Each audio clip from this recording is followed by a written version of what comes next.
Welcome to Codex, History of Video Games. I'm Mike Coletta. And I'm Tyler Osby. And today we have a little discussion episode, and we're going to talk about our favorite mini games in video games, the side parts of video games. We all know what these are. Yeah. They're like games within games where sometimes they're so good that you like them better than the main game themselves.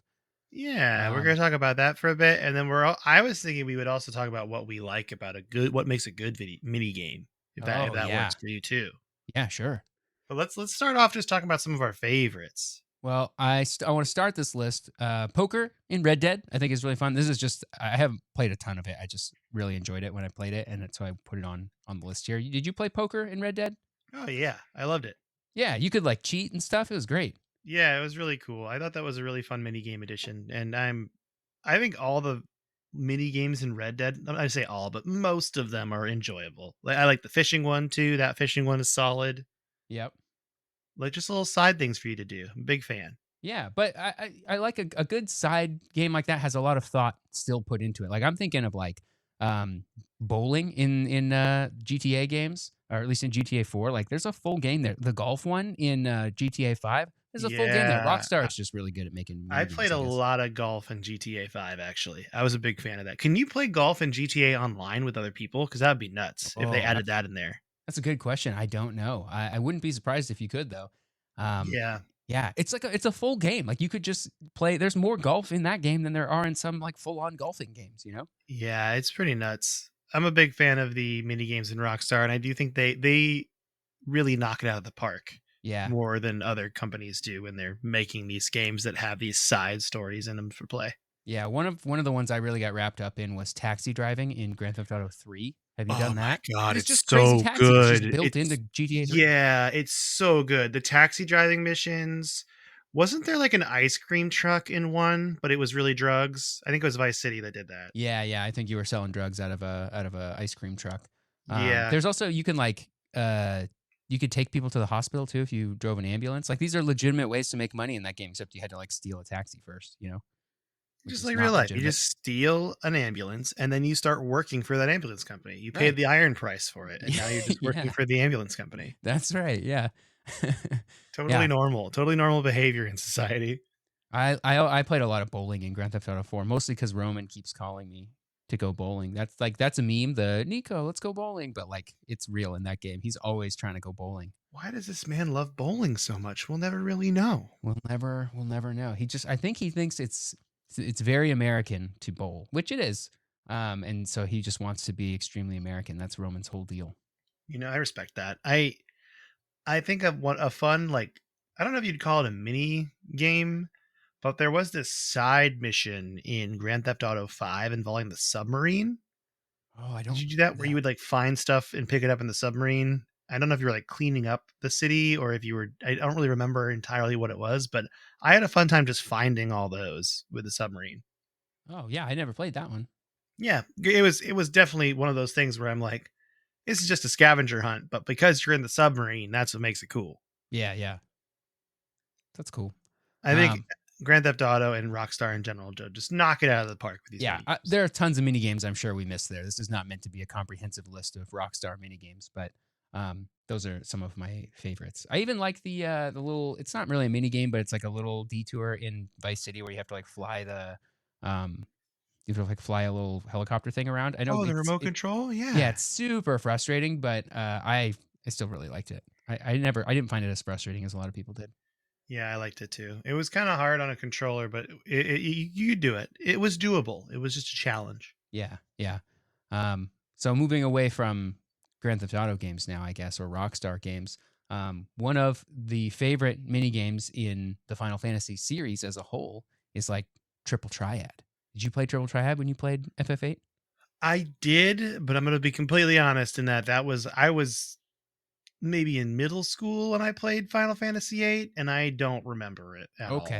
I mean, basically, you make a deck of cards, these like Triple Triad cards, and they have numbers on them, and there's kind of it's like playing War a little bit, except it's like you can put cards to the side of other cards, and like so you sort of are playing in multiple dimensions of War rather than just like whoever has the higher card wins, you know. And you could get newer, or you could get better cards that did special things, stuff like that. But the real beauty of Triple Triad, and this is what I think makes a good mini game in especially in like RPGs, is when you can get stuff from that mini game for the main game, optional stuff, not necessarily like, oh, you get a key item here because by being good at Triple Triad. I do think you have to play Triple Triad a few times, like in the story, but it's largely optional. But if you get good cards, you can like refine the cards into spells as an alternative to doing the draw system in FF8, where you have to like draw spells out of enemies to store them up. So it's something, it's a little tedious. People didn't really like it, but you can get them um, from Triple Triad cards. And in the beginning of the game, and I've probably talked about this before, but in the beginning of the game, you can get some Triple Triad cards from certain enemies that will refine into really, really powerful magic that you really shouldn't have at that point in the game. And you can, because of the junction system, you got these, so you've got like your 99 Kiragas or whatever. And because of the junction system, you can junction those to your weapon. And then your weapon's just starting to one shot everything. And then you turn off EXP in that game, which is just an option in the all the remasters. It was like an unlockable thing that was really hard to do in the original PlayStation version. But in the remasters, you can just turn off encounters, and then nothing, you never gain XP. So nothing ever levels up. And you just continue one shotting everything for the whole game. That's the dream. That's Yep. why I couldn't finish Final Fantasy VIII right there. That's what I got to do. I just got to cheat. Yep. It's not cheating. It's in the game. It's not even That's cheating. true. It's Yeah. not It's cheating. You just, turn off a function thing and it works. yeah. I mean, maybe they didn't intend for it, but that's not my problem, you know? Speaking of card games in video games, did you ever play Pazak in Knights of the Old Republic? Yeah, a little bit. I didn't really like it that much. Yeah, I feel like it felt more because you felt cool because you were playing a game in Star Wars. It felt like you were hanging out in a pub, especially as like a young kid. Yeah. But I don't know if it aged as well as I think it is. In my mind, I'm like, that was so fun. But I'm like, I haven't played this game in years. I have no idea if it's still good. Yeah, sometimes in RPGs I like those kinds of games, and other times I'm like, this is distracting me from what I want to be doing in this game. And I felt like Pazak was that way. It depends on if you're like really trying to like feel like to take in the world and really like role play, I guess, or if you're just like trying to play through the story, because it can kind of feel like, this is not the story. This is a totally separate game that I don't want to be playing right now. That's how I felt about it in Knights of the Old Republic, but I didn't feel that way in FF8, and maybe that's just because I was just going to FF8 for different reasons. But they tried to do it again in FF9 with Tetramaster, but I guess like it got too complicated, and that game was not good. Also, uh, Tetramaster they made into when you buy Final Fantasy 11, that's the online one. You got to pay a monthly subscription for Final Fantasy 11. They had a version of Tetramaster that you could also, that was like standalone Tetramaster, that was like supposed to be this like sort of side thing to having Final Fantasy 11. It had, and probably still does, its own subscription fee to play their stupid Tetramaster game. It's so dumb. I never played it because I wasn't about to pay an extra like $10 a month to play this mediocre card game from FF9. And I think to this day you still have to pay an extra, like there's probably nobody playing it online. Um, but you had to pay this extra fee to play Tetramaster, which I just thought that was funny. Yeah, that's a little bit too much to make you pay extra for this little thing. No, absolutely not. I'm not into it. Yeah, I mean, if it were, it would be cool as a standalone game, especially if Tetramaster is like played in the world of Final Fantasy 11, which I don't think it is. But that's what I really love about this. Isn't really like a mini game, but like Hearthstone has this feeling of like this is a game that people in the world of Warcraft play like in pubs and stuff. You know, like you were talking about, like with Pazak, where it feels like you're in the world playing a game. Like you would stop at a pub and you would like throw your deck of cards down on the table and like challenge somebody, and you like play and everybody have a good time. That's what I really liked about Hearthstone. That was what kept me going for a little while on it. Was I could like pretend I was playing cards in a pub. My favorite thing about that is I love that feeling in a video game. I would never do it in real life. Yeah, no, absolutely not. I remember being at a bar, and this was shortly after college, and it's like the bar that's near my high school, so it's kind of the unofficial Auburn Riverside High School Alumni Center, is what I would call it. Mm-hmm. And I was playing Golden Tee with a friend because Mm. I was like, this game's crazy. I haven't played this in forever. And a dude came up to us and put $2 on the machine and like looked at us and was like, you guys trying to play for money? And I'm like, No. What are you talking about? What is this? This isn't like pool hustling. This is golden tea, dude. Dude, people get serious about golden tea. I like that he threw $2 down. Like, you want to make this Yeah, interesting? like he wanted to put his like I think he was putting like his quarters down to play. Yeah. Like he's paying for his next thing, but then he was like, "Do you want to put some money on this?" And we both were like, "No." Oh, did the game cost $2 to play? Maybe that's why It he. did, Oh, and then okay, he okay, wanted to put money on top of it, I think, as gotcha. I well. thought Like it he was was like, like "Well, play you for $2, like 2 sips of a beer. yeah, I don't know what his thought process was, which is hilarious though. It's just like that idea is like in a video game, awesome. In real life, I don't know who you are. Absolutely not. That's Yeah, kind of how I feel. yeah. And I see it sort of as like a thing you would do, like if you're on a long journey, and you're like stopping to eat at a pub, and you might play with the locals there because you might learn some new strategies or something like that. Nobody's net decking in this world is what I'm saying. They're all, you're learning new strategies, or you either go in there, you get wrecked, and you learn new strategies, or you go in there and you destroy everybody, and that feels great. But that doesn't really work in the real world. Yeah, I'm actually going to do something here. I'm going to bring this up now. I was going to bring it up later, and it's the elephant in the room for me if you follow along on this podcast because I took forever to play it, but I did finally play it. And that is, we got to talk about Gwent on the topic of card Oh games. yeah. Did you play? You played a little bit of Witcher Not enough to 3. get into Gwent. I did not make it Okay. that far. So Gwent, if you don't know, it's like each cards have number values and they do different things, and you want to have a higher score. So the more units each time you put a unit on the board, it increases your score, and by the end of it, whoever has the most score wins. But you can also pass because you keep your deck, but you have a limited number of cards, and you play 3 rounds. It's best of 3. So you want to like pass strategically so you have more cards later on in the other rounds, right? To win the whole match. Oh. Yeah, it's pretty challenging if you don't know what you're doing, and there's definitely like cards that you can get throughout the game that make you really good. But the fun thing about it, I think, is it has just enough stakes where if you are good at the at Gwent, you can get some cool stuff.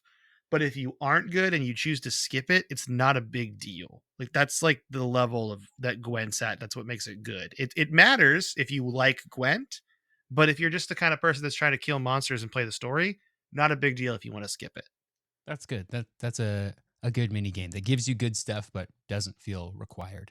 Yeah, because it is that same. You mentioned like the traveling and going to a bar and playing it. It's that feeling when you stop in any town. There's usually someone that you're like, you want to play Gwent, and that you can play Gwent with them, which is kind of neat. That's cool. And they made a whole separate game of that, right? Like They a did. Hearthstone Yeah, I never competitor. played it. I never played the other Gwent game. I don't think it did particularly well. I feel like it just didn't match what they said, but I could be completely wrong. I don't know if you want to Google it or not. I think it was just called Gwent, Yeah, right? I think it did not do very well. I don't know if they shut it down, but I don't think it did very well. Yeah, it's kind of hard with games like that to like really stick to it because I think in the moment of being the Witcher, you're Geralt of Rivia and you're riding around and you go to a tavern and you play Gwent, that feels cool. But in a phone game, I don't know if it carries it. It doesn't have the strategy I would argue as say like a Hearthstone. Okay, so it doesn't do as well as a standalone. Yeah, I don't think it does as well as a standalone. It's very similar to Pazak in that way. I don't think a Pazak game on a phone would work as well. But if you disagree with me, email us, codexhistorypodcast@gmail.com. Let me know I'm wrong. Yeah. Maybe I'm missing the depth of Gwent. I played like 4 or 5 matches, didn't really feel like it was for me, and then I moved on and played the game. It's kind of how I took it. All right. I did want to mention one more Final Fantasy mini game before we move on. I'm fine with it. I Actually, love it. two I love more. these Final Fantasy. 2 more. Two Okay. more. Right. We got the Blitzball one from Final Fantasy X. I watched my friend play It Blitzball. makes no sense. I don't get it, and that makes it bad. Somebody's gonna be mad at me. They're like, "No, Blitzball is super deep. You just gotta, do your Wasn't it thing." underwater or Yeah, something? I don't even. Yeah, yeah. That's what I remember. Just as underwater, and I was confused. yeah. I think you can get some good stuff from it, and actually, you have to like make it all the way to the end and like win a bunch of stuff to get. I think to get Tidus's ultimate weapon, like or at least one of the pieces that you need to get his ultimate weapon. I think you have to go real deep on Blitzball, which makes sense. Uh, Thematically, he's a Blitzball player. But the like 2 matches they make you play, they make no sense, and it's like sort of semi turn based, and it feels a little like it has some stats going on. Like it's just I don't know. I didn't get it, and maybe I'm dumb, but I don't like it, so it sucks. Well, you know what? I know you're not dumb, so I think that game is dumb. Boom roasted. Got me. Friendship forever.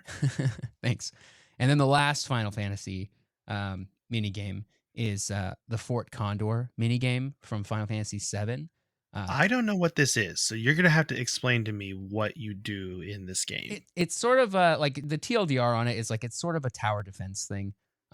You've got like guys that are coming to invade the fort, and you have to stop them in Final Fantasy VII in the original. In the remake, they bring it back. It's in the DLC for the remake. They bring it back, but it's less as a like in the original game. You're doing it like you're actually defending the fort. I think it's been a long time since I played the game. You're like actually defending the fort in this tower defense thing. Um, in the remake DLC, it's more like an in-universe game that people play against each other, and they flesh it out big time. Like it's got there's a whole lot more to it. There's a lot more detail to it. But you like will go up to people and challenge them to Fort Condor, which is pretty cool. And it's actually much more fun in the remake. I found it a little bit in the original. It's a little bit more like this is like just a thing you got to do to move the story on. But I enjoyed it in the remake a little So bit. the game is called Fort Condor? Yeah. Okay, it's not a place. That's what was Well, it is confusing a to me. place in the original game. In the remake, I don't remember if it's a place or not, but it is a game that you play against people. Okay. Like Fort Condor, the board game, and as you like go through your travels, you can get new pieces. Like it's not a deck building game, but it has because they're not technically not cards, but it has lots of elements of deck building. Of like, oh, we're gonna go. If you win, you will get like some new units that you can use in your deck, but it's not a deck. But you get what I'm saying. Like, So it's like a game, a board game that you can collect more pieces for yeah, to make yourself better at the board game. yeah, exactly. That's an interesting concept. I wonder if anyone. Well, they have done that in the past with board games. I believe they Yeah, had like a like kind of like Hero Clicks kind of thing. That old thing. I don't know if that yeah. rings a bell with anybody, but yeah, I mean, it's kind of the neat. best way to do that kind of thing these days is with a card game, right? Like a Pokemon trading card game or a Magic the Gathering. Like that's sort of Yeah, the spirit of it, even if they're not technically cards in Fort Condor. Like that's the spirit of it is that you're like going around and you're like gathering new things for your I think army. you can even do that with like an argue. You could do that with like Warhammer and stuff. Hmm. Is that similar way? It's like a board game. Yeah, You yeah, know what I mean? yeah. I think uh, that probably makes sense. I haven't played any Warhammer, but that sounds right to me. Yeah. Um, All right, Fort Condor. Well, do you want me to go with my next one yep. then? So I'm specifically talking about here the fishing minigame from Link's Awakening. Okay. That's the one I put in here. Really, it's like all fishing mini games in a way. But this one's fun because you have to actually like you actually catching fish is something you don't want to do in certain situations because you're trying to get to the big one, and it Oh. kind of gets tense. And it's not like there's different lures to make it so it's like you can get bigger stuff. Like you have to unlock the lures to get like the heaviest one to get down to the very bottom to get the biggest fish. But and it does like little there's like little pieces of it, but you actually get rewarded like decent items, so it makes it worth it. But it's not really deep, but it's just deep enough. It's what qualifies a mini game. It's a fishing pond you go to, and it's fun. And I know like Ocarina of Time had a fishing mini game in it. Oh, I love the fishing mini game in Ocarina of Time. I played a lot of that. See, and I never played that. So what? How did that one work? It's similar to the one in Link's Awakening, but like in 3D space. You're like you can get a couple different lures, and you want to catch like the biggest one in the pond. And actually, if you catch one that's a certain size, um, you get the gold scale, which lets you dive down deeper. So it's a mini game that gives you something that's very useful to you. Uh, Oh yeah, that's actually very useful yeah, then. If it actually unlocks stuff, that's yeah. huge. I don't think the gold scale is required for finishing Ocarina of Time, but it definitely lets you get some more some cooler stuff. Like you can dive down a little bit deeper and not have to put your iron boots on and stuff like that. I want to say there's something else you can get for getting it. There's like a specific fish that's really hard to catch. And I want to say you get something else. I gotta Google it now. Well, the fish that you catch that's really hard to get in the game is named Old Baron, which is funny. It just got a name. Old The Old Baron, the Baron. old Yep. Baron. The old bear, and he's a big old fish, and that's the one you have to get the heavy lure to catch. But yeah, it's got like it's got so like yeah, catching like you get a chamber stone, you can get the lure. So that's the other thing. There's a progression in it too. Like the first time you catch a fish, you get a piece of heart. Then you catch a 30-inch fish or large, you get another piece of heart. Then you get the first big fish you get a new lure to catch even bigger ones. So there's like a small progression thing with this fishing pond, but it ends very quickly, which I think is enough to make it a mini game. Just adds a little bit of flair. Yeah. And you can fish again if you want for fun. There's nothing stopping you, but you hit the progression part, it ends, and you're good to go, which I think is the neat thing about it. Yeah, you can. It's similar in the Ocarina of Time one. You get a piece of heart, then you get. So if you do it when you fish as a child, you get the piece of heart. When you fish as an adult, you get the golden scale, and then there's the Hylian loach. If you catch that, you get like 50 rupees. You can also take the fisher, the guy that runs the fishing pond. You can take his hat too. It's funny. Oh, nice. I also love. We should. I guess we're talking about fishing because we kind of talked about fishing games last week, but in this situation, we'd be remiss not to talk about the fishing games in MMOs. Oh yeah, definitely. And lots of times the fishing game mini games are like part of the economy, right? Yeah, and that's what makes it fun for me. Like in a World of Warcraft setting, or I think New World fishing is probably my favorite, just because it's a little bit more challenging the New World Hmm. fishing mechanic. But I do love that in both WoW and New World. Is there fishing in FF14? I believe so. I think it's a whole. It might be a whole class. Usually those are full classes in FF14. That's a good question. I actually don't know. Let me Google it. Oh, nice. Well, yeah. So I just like it because you get this idea of like different exploring different parts of the map is beneficial because you also get a new fish you can catch, which I think is Yeah, pretty neat there is as a definitely concept. fishing in FF14. It's a whole class with its own skills. It's like extremely deep because it's a whole class. All of the crafting and gathering classes in FF14 are full classes. What if I just started playing FF14 now as a You fisherman could, just for you? you could, I could just live my fishing lifestyle in yeah. it. I wouldn't need no expansions. It's just a fishing game for me, is how I play You would need FF14. expansions if you want to get to level 90. Oh, the fishing fantasy Yeah, 14. fishing fantasy 14 indeed. You can be a fisherman, and I think the fish will are used in lots of recipes by culinary classes to cook meals and stuff. I just want to give a brief update from last week, by the way. I actually had an easier time catching a fish in real life last week than I did in Jack Charlton's match fishing. So there's that. I caught a real fish last week Nice. versus that And game. you caught no fish in the No game, right? fish in Jack Charlton. It's mostly my fault because I didn't read the instructions carefully enough in Jack Charlton's match fishing, but I refuse to go back at this point. I was like, this game, it's just so interesting to see a little piece of history and a little piece of time that you're like, I think by today's standards, this game would be considered bad in that it's really hard. Yeah.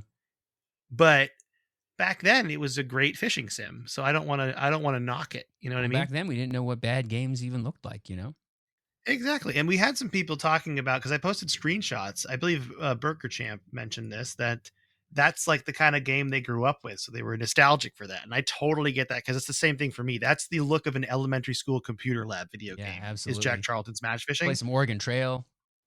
Yeah, I don't want to rag on it because that's a beautiful piece in video game time for me. Yeah, I used to play a game on my Apple II called Hot Dog Stand that was not not fully. Okay, okay. Let's just take a break real quick. Hot dog? What did you do in a hot dog You run a hot stand? dog stand. You got to like make your hot It's a dog. simulator? Yeah, it's like a business simulator. So you like, you spend money on advertising and like how like you set the price on your thing. It's like, it's sort of like an early version of like Dope Wars or Mafia Wars. If you ever played that, like, uh, yeah, I don't know. I played it 25 years ago, so I don't have much more to say about it other than There it's is a called Polygon article on Hot Dog Stand. on hot dog stand, and the title is well, I think is was there a talking hot dog in hot dog stand? I don't remember there being one, but probably there were probably many different versions of Hot Dog Stand. This might be a different game, which makes me wonder if there. This one's called Hot Dog Stand: The Works, is what it's called. Does that mean there's more than one hot dog simulator? Tyler, Ye are we going to go on a tangent of hot dog simulator video Yeah, so games? Hot Because Dog we might Stand the have to. Works, that looks like a Mac version of it. This looks like an enhanced version. I played it on an Apple II, like text. It was text with like some really, really rudimentary graphics. Well, everyone now knows what our next episode is going to be. It's going to be the hot dog stand simulator game. So, Yep, Tyler, get on that. Hot I Dog mean, Stand. I'm interested. Or maybe it was Lemonade Stand. I think they're the same thing. I think they're the same game. You had lemonades or hot dogs. That was what you Yeah, sold. let me Lemonade Stand. Anyway, this isn't a mini game. No, but this is important, and I think all of our listeners Lemonade this is Stand, important because I am more 1979. interested in this than I have been in anything I've heard today. Okay, that this is the most interesting thing to me right Yeah, now. I think it was Lemonade Stand that I had. Maybe we had both. We might have had both. The subtle differences between hot dog stand and lemonade stand. The Yeah, game. but they were educational games. Like most of the games that we had were supposed to be educational games because my dad was a teacher and he probably got all these Oh discs from yeah, school. So the Minnesota Educational Computing yep. Consortium MEC. That was a recommendation we had, and I actually had that on our um, list of episode ideas already I thought we because did it already. Maybe we just talked about it. we didn't do it. We just maybe mentioned it in passing.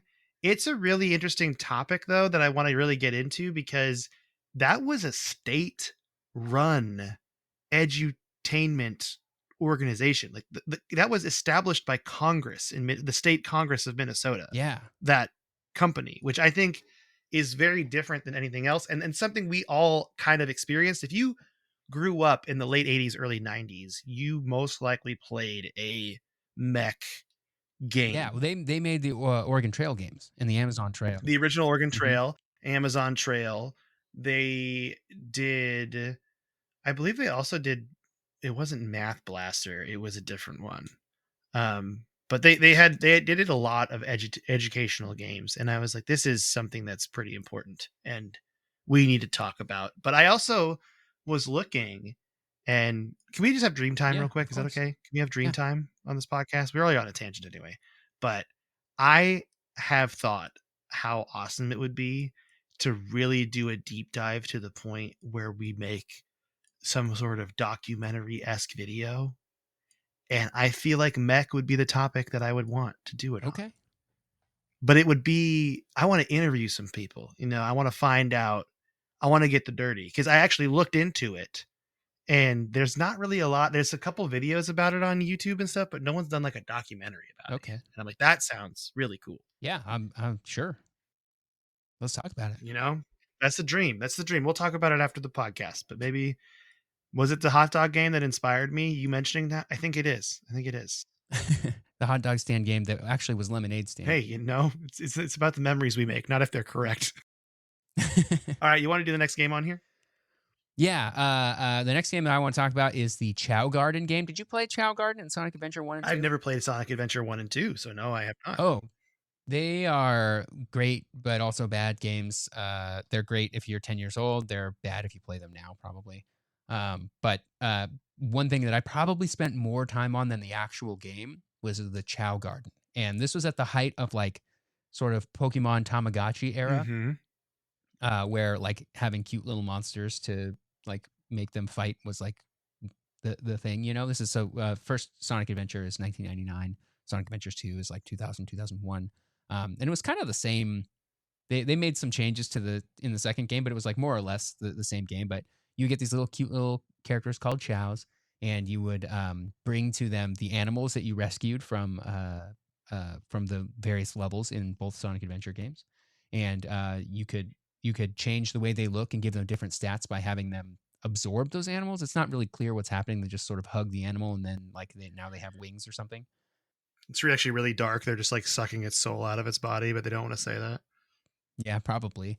And then you could like race them and depending on what their stats were, you could win stuff. And they were very cool. But one of the cool things about it was in the Dreamcast version, you could put them on your VMU and then carry it around like it was your Tamagotchi, and you could make its stats better by playing little mini games on your VMU.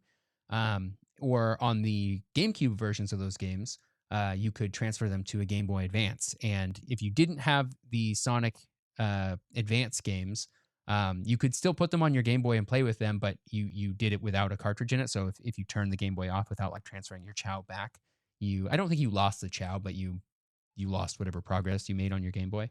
But if you had the Sonic Advance games, you could transfer them to the Sonic Advance game, and I think you could do more. And you could also turn your Game Boy off because it could actually store it on the cartridge, which was pretty cool. And it was like an expanded version of the Chow Garden from the Dreamcast version.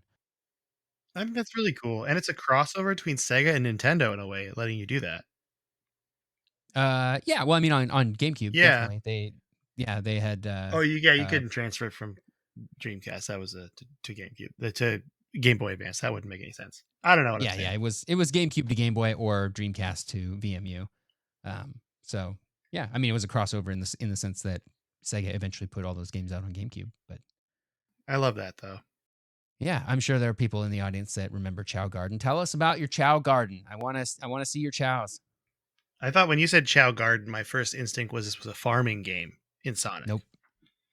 No, that's where you kept all your chows, was in the Chow Garden. You gotta keep your With the chows second one, somewhere. they could get little demon wings or angel halo. Oh, It's cool. really? There was an Yeah. actual. What's it? Oh my gosh, what is going on? Like a A morality system. morality system. Why did it take me so long to get there? I DM'd a Dungeons and Dragons game earlier today. My brain is just so mushy right now. Do you want to do your next one from Mario Party? Yeah, so Mario Party is a game full of mini games, and this one stands out because it's not actually one of the mini games in the game itself. There are plenty of great mini games within Mario Party. I would say I wouldn't even count. I don't count them as mini games for the purposes of this because they are the game. Like that's Mario Party is just a collection of mini games. But outside of the board game aesthetic of Mario Party, in the first game there was the Mecha Fly Guy, which you could buy once you had a certain number of coins that you had gained from playing matches in Mario Party. And Mecha Fly Guy was a little mini game where you would wind him up by rotating the joystick around and around and around and around for like 10 seconds or whatever, and then based on how many times you were able to wind the joystick, he would fly around the room and like get further based on how many times you'd wound up the joystick. And I played this with my friends, and we had so much fun with it because it was like we could compete with each other to see who could get him to fly the furthest. And we actually destroyed the joystick on one of our N64 controllers, and from just winding it up. And worse than that, we would do it with the palms of our hands because that was the meta. That was a much more efficient way That of was the winding it meta up. of the That was the Mecha meta. Fly Guy. Yeah, the meta of Mecha Fly Guy was to do it with the palm of your hand, and we all got blisters from it, which was pretty funny. There were a lot of mini games in the original Mario Party that worked on that sort of concept of like just spinning the joystick around and around and around. So what Nintendo actually ended up having to do, because we were not the only ones getting blisters on our palms, was sending out free gloves to people if they had like a proof of a Mario Party purchase, so that you could wear the glove and do that. It was pretty funny. Lots of people must have destroyed their hands and controllers. They were still destroying their controllers with the glove, but at least they weren't destroying their hands anymore. I never got the glove. I don't think I ever actually owned a copy of Mario Party. I think I only ever borrowed it from friends. And either way, we were throwing away the boxes, so we didn't have a proof of purchase. But I thought that was pretty funny. Later entries in the series would not have spinning joystick stuff. Those types of mini games would be replaced by like who could mash the A button harder. But I thought it was pretty funny because people got hurt playing this mini game. In a game full of mini games, this is the one where people got hurt. That sounds about right. Yeah, I also never owned a Mario Party game either. I only played with friends, but I loved Mario Party. Yeah, Mario Party's great. Did we ever do an episode on that? We've done so many episodes, I can't even remember anymore. No, we haven't covered Mario Party. That would be a good one to cover, though, for sure. That's a good. Especially Yeah, since that's the a good one. N64 was kind of its beginnings, and I'm collecting N64 games. I could get some copies of it maybe and Yeah, actually the give it a first go. three. Yeah. Yeah, the first three we could play online Ooh, we could do that. with NetPlay probably. Yeah, after I own a legal copy of the game, we can play online. Of course, yeah. Obviously, yeah. Do you want to do one more of yours because you have two more, and then I have one that's like a two-parter. So Yeah, I'll do one more, and I'll do two more, but one more before you do yours. okay. I want to talk about Gnat Attack from Mario Paint. Did you ever have Mario Paint? I never had Mario Paint, believe it or not. And I know this is like a big I think I played it with friends that had it, but I never owned it myself. Yeah, I remember it came in a gigantic box. It probably Mhm. cost more than a regular Mario game or than a regular Super Nintendo game because it came with a mouse, a 2-button mouse and this was in the 90s, so of course the mouse was one with with the ball in it, and it wasn't optical. Um, And I'm was not, and to this day remain not a very visually artistic person. So I could draw pictures in Mario Paint, and that was like fine, I guess. And I didn't really do much with that. But there was a game in it called Gnat Attack, where you would move around a fly swatter with the mouse, and you would like swat the flies. And there were like boss fights, and it was kind of a what's affectionately known as like a bullet hell. Like it's one of those kind of games where Hmm. you have to be like dodging stuff. It was really, really fun. I spent way more time playing that than actually painting stuff in Mario Paint. And then an honorable mention from Mario Paint also is the music sequencer mode, where you could make your own songs. Like you Oh could make your song, yeah. yeah, with that with sound effects from various Mario games, like the Yoshi noise or Mario's jumping noise, and like you could make whole songs in it, which was pretty cool. And I'm sure if you go on YouTube, you can find modern songs being recreated in the Mario Paint sequencer. But I had a lot of fun with that too. We made a lot of music in there. I'm sure it was all terrible, but that was fun. Yeah. No, that sounds really cool. I actually remember the music one more than anything because I think I had a buddy that had this game as well. Because I Yeah. remember the mouse, yeah, the Nintendo mouse, which is pretty cool to have now. If you have the Nintendo mouse now, hold on to that. Yeah, I probably do have it in a box somewhere in my parents' storage unit. Nice. Well, my last game is two games inside of Stardew Valley. They're actually the arcade games you can play in Stardew Valley. And those two games are Journey of the Prairie King and Junimo Kart. Now, they're both located in the saloon in town, and you can play them. And romancing some of the characters, I think, actually involves playing the games with them, like playing Journey of the Prairie King with them. And we'll start with that one first, because Journey of the Prairie King is essentially a top-down shooter, like a twin stick style shooter, where you're like a cowboy. You got to stop people from other cowboys from attacking. And there's like power ups on the ground, like a sheriff badge and all sorts of stuff, like a shotgun and different weapons you can pick up. Sounds And cool. there's a vendor that you can buy stuff from. It's actually kind of like a pretty deep game. Oh yeah, here's the other thing. It's not actually like you're fighting monsters. You're fighting like orcs, ogres, mushrooms. One of them's called Evil Butterfly, which I think is really funny. A mummy, but you're like a cowboy essentially. Is your character, and they do have boss battles in them. It's actually like a pretty decently sized full game. Nice. Yeah, where there's like there's two different bosses. There's like power-ups, levels. You can beat it.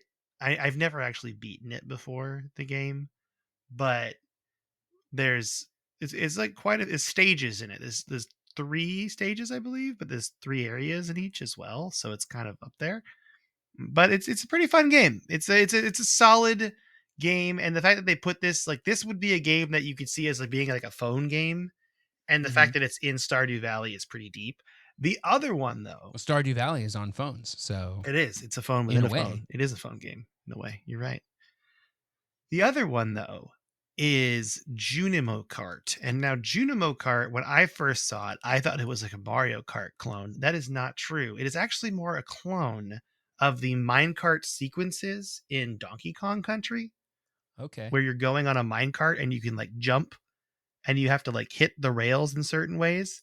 And there's obstacles and some RNG involved in it too. But the cool thing about Junimo Kart is there's actually like a top-down level progression map that has branches that go different ways based on how you perform, which is kind of nice so that you can actually play the game in different combinations of ways. And that's cool. there's 9 levels. There's like a cavern, there's like an underwater level, there's one called Red Hot Roller Coaster. It's kind of neat. But I think it's just pretty fun that they added these in the game, and they're like legitimate games put in Stardew Valley. To no one's surprise, the quality of Stardew Valley holds up, and how the game has so many games within it as well.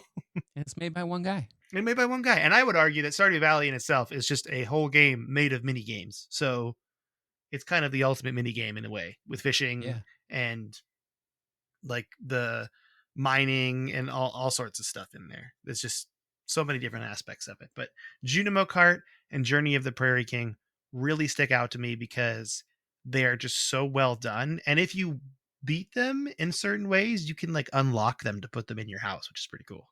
oh, that's cool. Yeah. So They're really They solid just games. give you the arcade machine. The bar's like, you played this so much. You Here, did it just take it so home. well. Take this arcade machine. But I love it. So that's my final one is the arcade games in Stardew Valley, and I'm sure we're missing some, but that's what I got. What is your last one? My last one is one that I think is probably in the conversation for most impactful minigame of all time. I'm ready.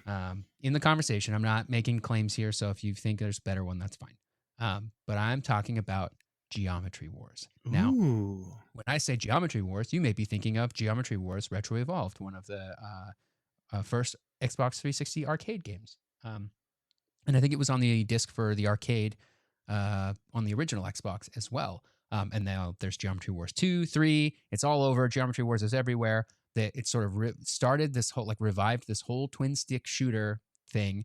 I would say invented twin stick shooters, except for there's like Robotron 2048 in 1982 that's like technically the first or whatever. But it definitely like popularized the genre again, and now there are tons of different twin stick shooters.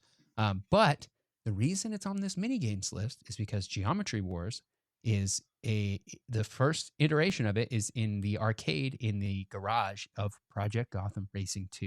You can walk over to the Ooh. arcade and play like a very early version of Geometry Wars. And as I understand it, they actually made this game just to test out uh, like the controller. Like it was this was for is it Bizarre Creations that makes the Project Gotham games? I think.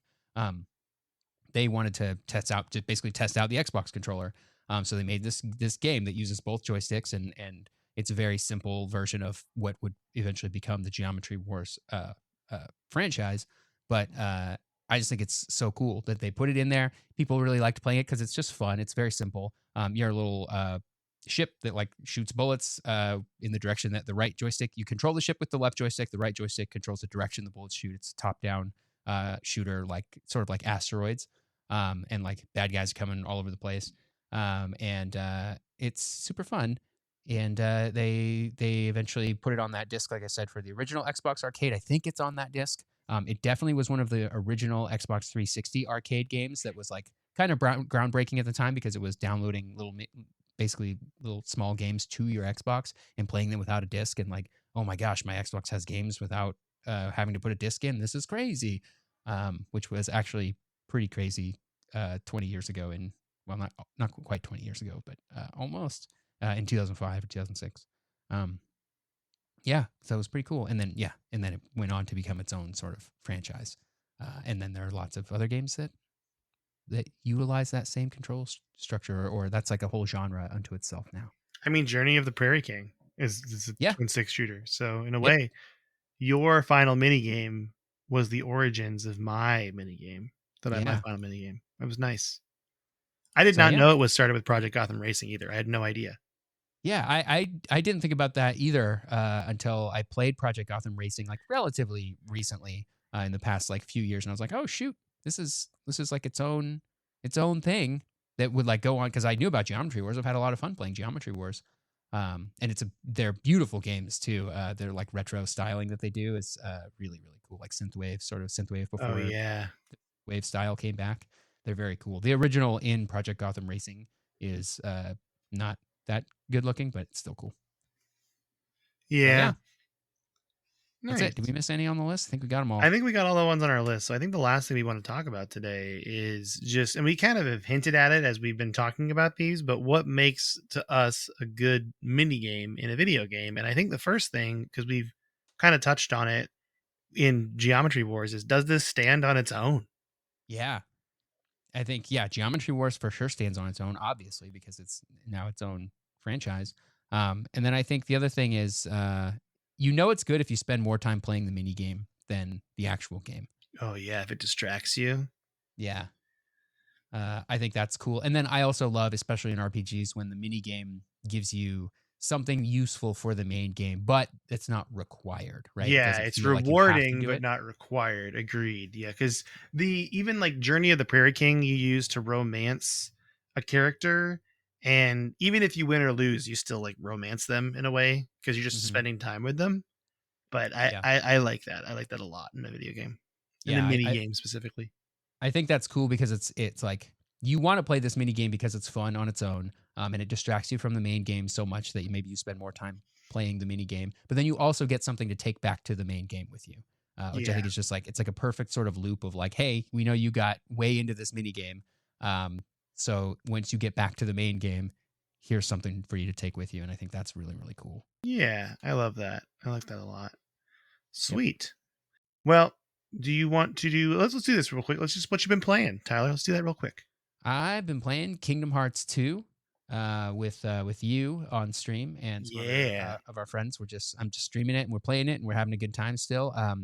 Kingdom Hearts 2 is a big step up over the first one, and I'm excited to talk about it in a future episode because we will keep going on our Kingdom Hearts list. But I've been playing that. I put a little bit of time on Tears of the Kingdom yesterday, and that's kind of it. I've had a busy couple of weeks, so I haven't had a ton of time to play much. I did check off a few more quests on my Final Fantasy 14. Still slowly making my way through Endwalker, and I want to say I feel like there was something else that I had played, but I can't really remember. So must not have been that important. What about you? What have you been playing? Yeah, I've been playing some Tears of the Kingdom. That's the game I'm playing the most, without a doubt. If I have a free moment, I'm playing Tears of the Kingdom. Yep, Really, just playing Destiny 2 for the story beats. I play like an hour a week, and then I'm done. I gotta do that. And then I just want to play the dungeon, which I need I you know. for. That's Yeah, all. That's all I need. It's just the dungeon. Play that. I'll feel good about it. the Bungo Dungo. The Bungo Dungo, indeed. And then I haven't really been picking up other games. I have other stuff like downloaded, but I'm just not really playing it. I haven't really played much Civ 6 this week, but I'm really just digging Zelda. Like that's what I want to play. It's just relaxing and chill, and I like that a lot. I'm just exploring, getting shrines done, upgrading my guy. I unlocked another fairy fountain last night, which was cool. So I'm really digging that. But we got one email to read today. Would you like me to read Alexa's email? Yes. Alexa's the subject line is two beers clinking and then a coffee. And it says, "Hey lads, if you could have a drink or a coffee with any character from a video game, who would you choose?" Let's start there. Okay. And I told you my answer before we started recording, and I'm going to stay by my answer. I'm going to get coffee with Tom Nook. Talk about business with Tom Nook. Yeah. That's a good one. I think, and I haven't had a chance to think about this too much more. I don't. Sorry, did you want to say more about Tom Nook? Yeah, I mean, I just want to know how to make those bells. Talk about the bell stock market. Yeah. Just casual, just how the business is going. Yep. Yep. Maybe I mean he might try to sell me a timeshare, but it's fine. Yeah. Well, hey, you maybe he could probably do it too. He'd probably convince you, He probably or would. he He's a would very good say, "Here's businessman. your house. Now you owe me for it, and you don't have any say in it." That's true. That is true. That's usually how he operates. Yeah. Oh, I upgraded your house. By the way, you owe me money again. Yeah, he gives you things you don't want and then demands money for it. Yeah. That's his business advice. I think for me, I would pick. I wanted to say Nathan Drake at first, but I actually think Sully from Uncharted is a better choice because he's probably got he's got all the same stories that Nate has, but he's got more. He could tell you some great stories. That's right. That's right. That's a good choice. Yeah. That's my like with only a few seconds to think about it. I haven't there's maybe better choices, but I think Sully's a good one. I like this question so much that if you have an answer for this, you should email it in. Yeah, yeah. codexmysterypodcast@gmail.com. I You could also want have to a hear drink. about your favorite mini games. Yeah, that too. If you could have a drink with any character from any video game, who would you choose? And also, what's your favorite video game mini game? Yeah. So Alexa ends this with saying, "Also, since you've both been so good lately, we can make a stop for McDonald's on the way home. Chicken McBooties, Alexa. Thank you so Yes. much. I'm Yes, so excited. I was so upset if you would take McDonald's away from us. So that's good that Yeah. you did that. I'm gonna get a Big Mac. It's gonna be Nice. great. Big Macs are good. It's Well, a solid one. Well, Tyler, I think that's all we got time for today. okay. So with that, I think next week we're finally going to get there. I've been kind of busy these last couple weeks, but we're going to close out our early history of Nintendo next week. We're finishing that off. All right. I can't wait. I'm stoked. Yeah, and hopefully maybe after that we can get into some Kingdom Hearts time. So we'll see. But Yep. we'll go from there. And with that, things you can do to support us, go to codexpodcast.net. It's got everything on there. If you want to know our Discord, our Twitters, our Trello boards, send us an email, codexpodcast.net. That's the best way to go. We'd appreciate it if you tell your friends about us and rate and review us on all those apps you can do that on. And with that, do you want to say bye to everybody, Tyler? Goodbye, everybody.